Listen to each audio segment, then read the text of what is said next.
Selamat siang teman-teman semua. Saat ini kita akan mempelajari tentang cacing tambang. Cacing tambang ini sering disebut juga sebagai hookworm, dan cacing tambang yang uh, menginfeksi manusia itu terdiri dari beberapa jenis, yaitu Ankylostoma duodenale dan Necator americanus.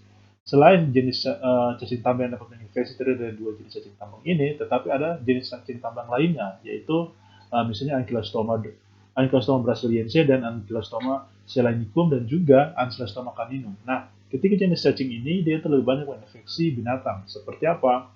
Nah, misalnya dia lebih banyak menginfeksi kucing dan anjing. Sedangkan seperti yang saya sudah jelaskan sebelumnya adalah Ankylostoma duodenale dan Necator africanus itu adalah jenis cacing tambang yang dapat menginfeksi manusia. Dan kedua jenis cacing tambang ini yaitu Ankylostoma duodenale dan Necator africanus hidupnya di dalam usus halus, terutama di bagian jejunum dan duodenum dari tubuh manusia. Nah, manusia bertindak sebagai host definitif dari Necator americanus dan Ankylostoma duodenale. Kemudian, secara morfologi, telur antara Necator americanus dan Ankylostoma itu sangat sulit dibedakan.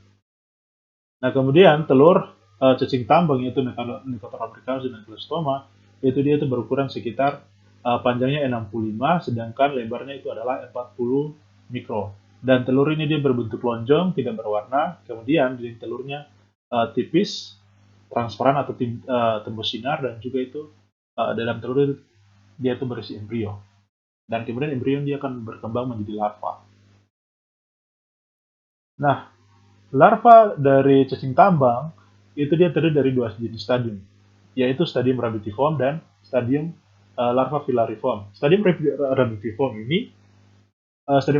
ini disebut juga sebagai stadium yang tidak infektif, sedangkan stadium filariform ini disebut juga sebagai stadium yang infektif. Lalu menjadi pertanyaan apa perbedaannya? Nah, kalau larva rabitiform, karena dia itu adalah stadium yang tidak infektif, artinya bahwa stadium tersebut dia tidak dapat menginfeksi manusia. Sedangkan larva filariform itu adalah stadium yang dapat menginfeksi manusia. Nah, jadi ketika telur itu dia jatuh bersama feses di tanah, kemudian dia itu akan berkembang sekitar 1 sampai 2 hari, kemudian dia itu akan menjadi larva. Nah, larva yang pertama kali terbentuk itu adalah larva rabitiform. Nah, gimana setelah larva rabitiform ini dia itu terbentuk dari telur tadi, dia kemudian dia akan berkembang menjadi larva filariform.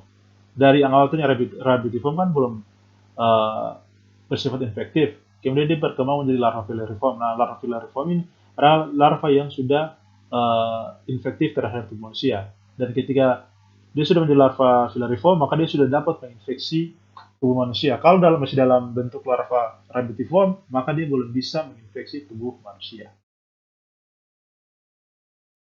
Oke, kemudian kita lanjut. Nah, ini seperti yang saya sudah jelaskan tadi ya. Nah, kemudian cacing dewasa itu bentuknya silinder dan berwarna putih keabuan. Kemudian panjang cacing betina 9-13 mm dan panjang cacing jantan itu lebih pendek, yaitu sekitar 5-11 mm. Kemudian Ankylostoma duodenale dan Necator americanus dewasa dapat dibedakan morfologinya berdasarkan bentuk tubuh, rongga mulut, dan bentuk bursa copulatrixnya.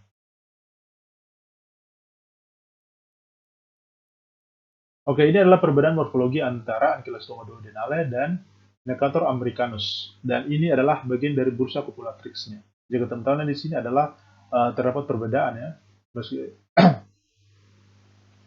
Dan di bagian atas ini disebut juga sebagai bukal kapsul, sedangkan di bagian bawah ini disebut sebagai bursa copulatrix. Bursa copulatrix ini berfungsi sebagai alat populasi daripada cacing. Nah, kalau misalnya kita lihat di gambar ini, nah pada Necator americanus, yaitu di sebelah kanan ini ditunjukkan oleh kursor ini, itu dia memiliki dua pasang alat pemotong atau sering disebut juga sebagai cutting plate. Nah, cutting plate di mana yang ini ya? Dua alat pemotong. Kemudian, sedangkan pada Ankylostoma duodenale itu terdapat dua pasang gigi yang besar, yaitu ini adalah dua pasang gigi yang besar dari Ankylostoma duodenale. Sedangkan kalau pada Necator americanus itu dia berbeda.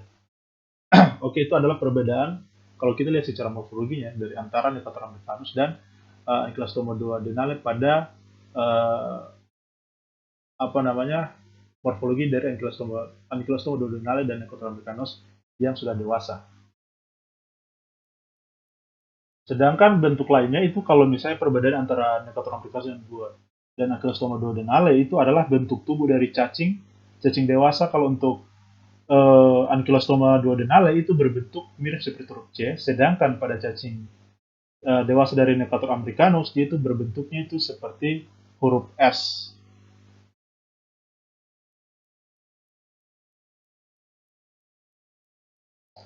Oke, ini adalah siklus hidup dari cacing tambang. Jadi manusia merupakan salah satunya host definitif dari Necator americanus dan Ankylostoma duodenale. Siklus hidup cacing ini dimulai pada saat telur keluar dari tubuh penderita dan jatuh ke tanah. Telur cacing yang di tanah membutuhkan waktu sekitar 1-2 hari untuk berkembang menjadi larva rhabditiform yang tidak infektif. Dan larva ini dapat hidup bebas di alam liar atau dapat hidup bebas di tanah. Dan dalam waktu 1 minggu, larva akan berganti kulit sebanyak 2 kali. Kemudian, larva akan berkembang dari awalnya tadi itu adalah larva rhabditiform, dia akan berkembang menjadi larva filariform yang infektif. Dan larva filariform ini kemudian menginfeksi manusia. Larva filariform yang tidak menemukan manusia sebagai host definitifnya, dia akan mati dalam beberapa hari. Dalam beberapa hari ketika dia tidak menemukan host definitifnya, yaitu manusia ya teman-teman.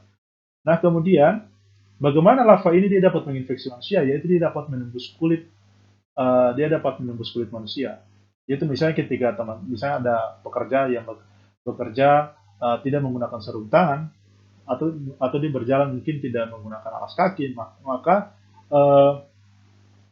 larva ini dia akan menembus kulit manusia, kemudian itu dia tuh masuk ke dalam aliran darah, dan di aliran darah dia tuh mengalir bersama aliran darah dan menuju ke jantung. Kemudian dari jantung dia itu akan menuju ke paru-paru.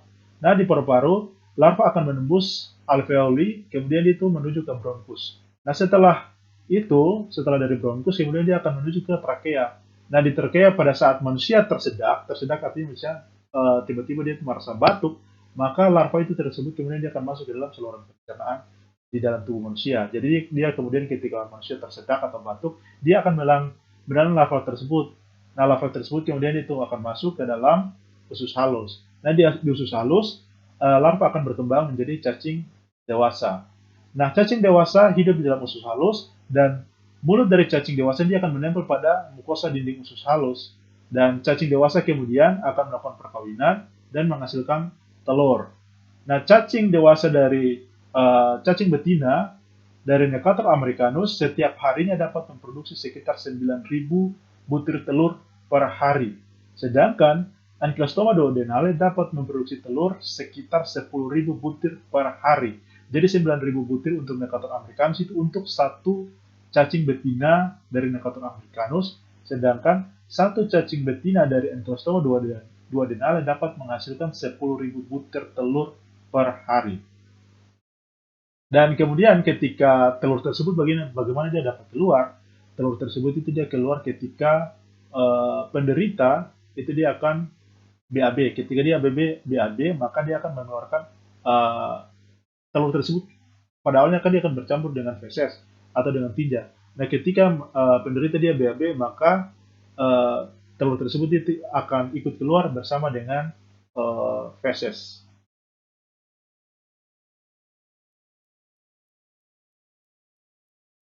Oke, untuk gejala klinis dari cacing tambang ini dia mirip dengan cacing-cacing yang dapat menyerang usus manusia, yaitu kalau pada dalam infeksi yang sudah berat dapat mengakibatkan anemia. Kenapa sampai anemia? Karena cacing ini juga dapat menghisap darah manusia. Nah, kalau berdasarkan laporan itu dia dapat Necator americanus dia dapat mengakibatkan manusia atau penderita kehilangan darah per hari itu sekitar 0,1 cc per hari, itu untuk Necator americanus. Nah kalau misalnya Ankylostoma duodenale dia dapat mengakibatkan kehilangan darah manusia sekitar 0,34 cc per hari. Dan kemudian akibat kehilangan darah ini maka akan mengakibatkan manusia mengalami anemia.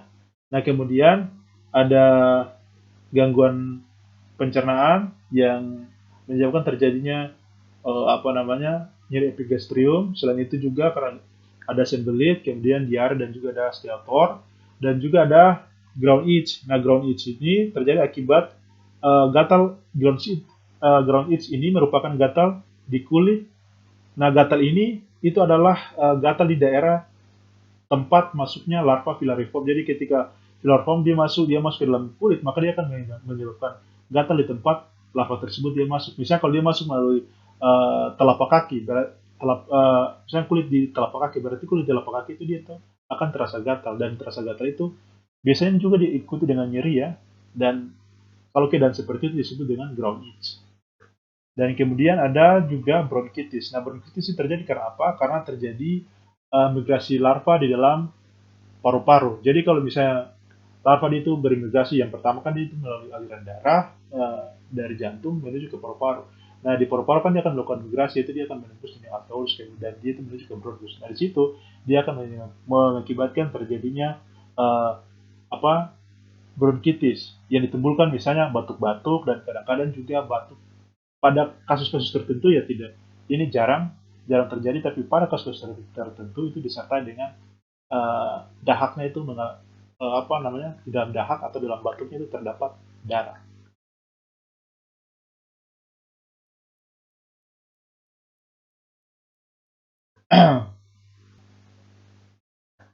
Oke, kemudian kita lanjut. Nah, lalu bagaimana dengan obat-obatan yang dapat digunakan dalam pengobatan penyakit yang diakibatkan oleh Nicotinamide americanus dan juga Ankylostoma duodenale? Nah, obat-obat yang dapat digunakan itu adalah obat albendazole, mebendazole, levamisole, dan juga pyrantel-pamol.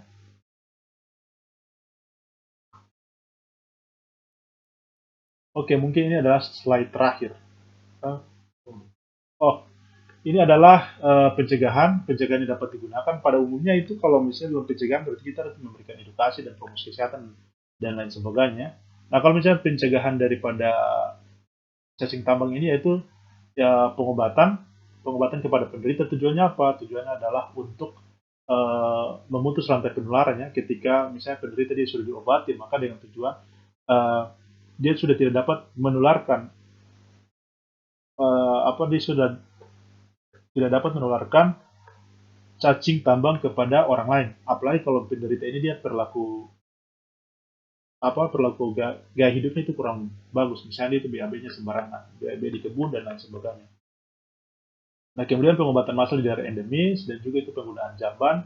Tujuan dari penggunaan jamban ini agar feses yang mengandung telur ini dia tidak jatuh ke tanah, tapi dia sudah jatuh ke tempat penampungan yang memang sudah disediakan, itu di jamban. Kemudian tidak bebas sembarangan dan juga menggunakan alas kaki terutama pada di daerah-daerah endemis ya. Kalau daerah endemis itu menggunakan alas kaki tujuannya supaya apa?